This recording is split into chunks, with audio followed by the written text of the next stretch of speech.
Para los que acaban de sintonizar esta noticia, desde hace un tiempo se ha intensificado el desabastecimiento en Venezuela. La gente tiene que hacer fila durante horas para conseguir leche, pero en polvo porque la otra no se consigue. Hay escasez de mantequilla, queso y también de carne de res, pollo, harina, azúcar, aceite, arroz, café, papel higiénico, pañales, detergente, cloro y champú. Mejor dicho, hacen falta productos básicos para la vida cotidiana. La pregunta es, ¿por qué? Algunos se refieren a los intentos de sabotaje por parte de los opositores. Otros culpan a Maduro como un líder mucho menos carismático y capaz que Hugo Chávez. Y como estas hay muchas explicaciones. La caída del precio del petróleo, por ejemplo, es una noticia particularmente mala para Venezuela. Sin embargo, el verdadero problema, el estructural, es que Venezuela implementó una serie de medidas económicas y aunque estaban inspiradas en buenas intenciones, el tiro está saliendo por la culata.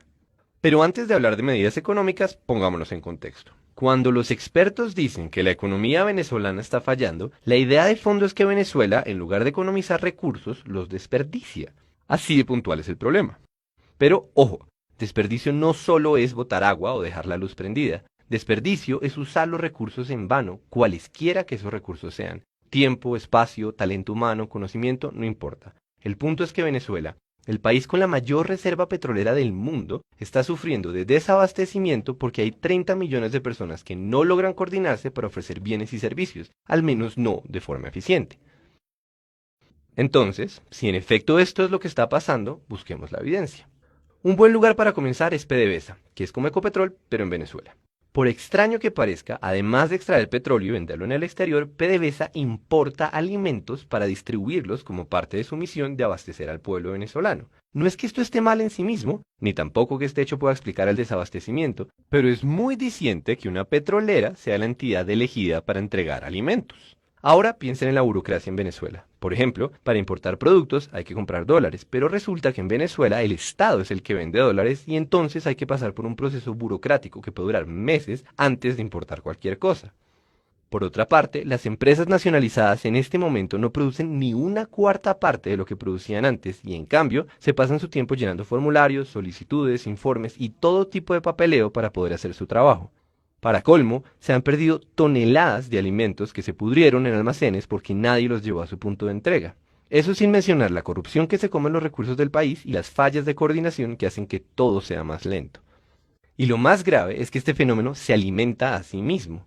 El tiempo que los venezolanos gastan haciendo filas para poder comprar los productos que necesitan es una consecuencia del desabastecimiento, pero también es la causa de más ineficiencia. Estamos hablando de millones de horas humanas que se van a la basura y que se hubieran podido utilizar para mejorar la situación del país.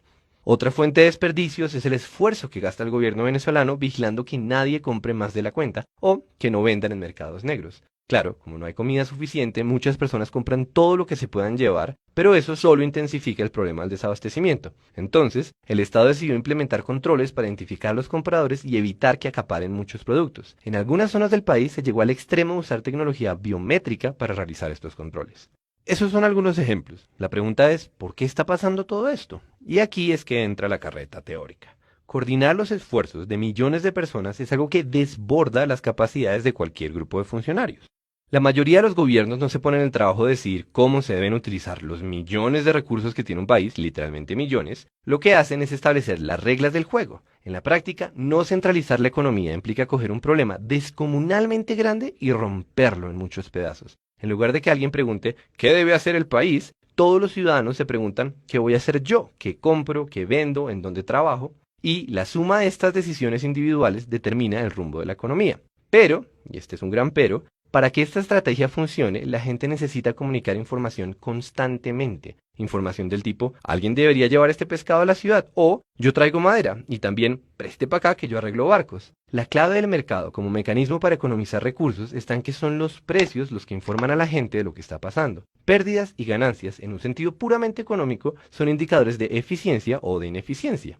Entonces, sin pedirle permiso a ninguna autoridad centralizada, cada individuo toma sus propias decisiones. Esas decisiones afectan los precios y los precios comunican esa nueva información para que otras personas puedan tomar otras decisiones.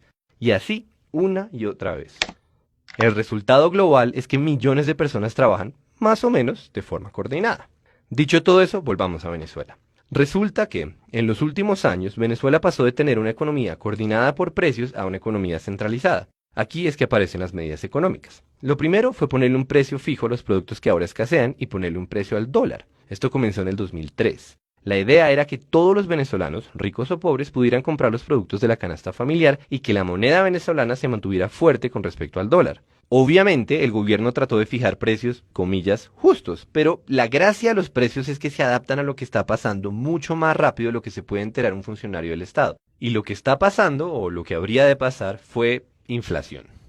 Poco después de regular los precios, el gobierno venezolano invirtió enormes cantidades de dinero en políticas sociales, y esto generó un desbalance gigantesco en las cuentas. Por supuesto, el problema no son las políticas sociales, sino el desbalance. Básicamente, la plata que entraba por impuestos y ventas de petróleo no era suficiente para cubrir los gastos. La única alternativa para mantener ese modelo era imprimir más dinero, algo que los gobiernos hacen con cierta frecuencia. Sin embargo, cuando la cantidad de dinero en circulación aumenta y el número de bienes y servicios sigue siendo el mismo, se produce la famosa inflación. Los precios suben para ajustarse a la nueva realidad. La nueva realidad siendo, hay más billetes, pero sigue habiendo la misma cantidad de leche.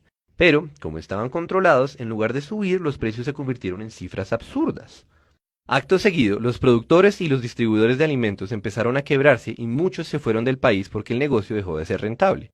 La producción se cayó en cuestión de unos años. Entonces el gobierno se dedicó a nacionalizar buena parte de las empresas, algunas porque quiso y otras porque había que subsidiar los costos de producción.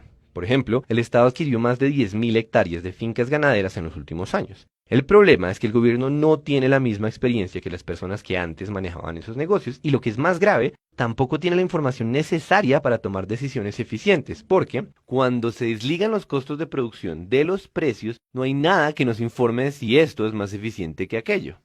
Básicamente el país comienza a navegar a ciegas. Todo se hace con burocracia, con indicadores, con instrucciones centralizadas que llegan demasiado tarde. Ahí tenemos una buena parte de la explicación. La otra parte, o por lo menos otra muy grande, fue la caída de las importaciones.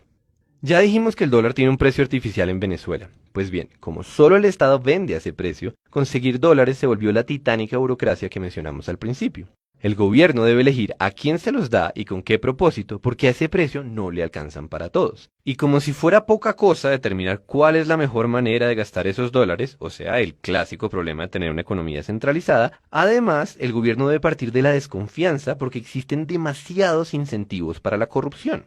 Está el mercado negro, que también es una consecuencia de regular los precios. Piensen que todo aquel que logra comprarle al Estado un dólar o un pollo puede revender esas cosas, pero mucho más caras. Y por otro lado está la dificultad de controlar que nadie se robe los recursos públicos.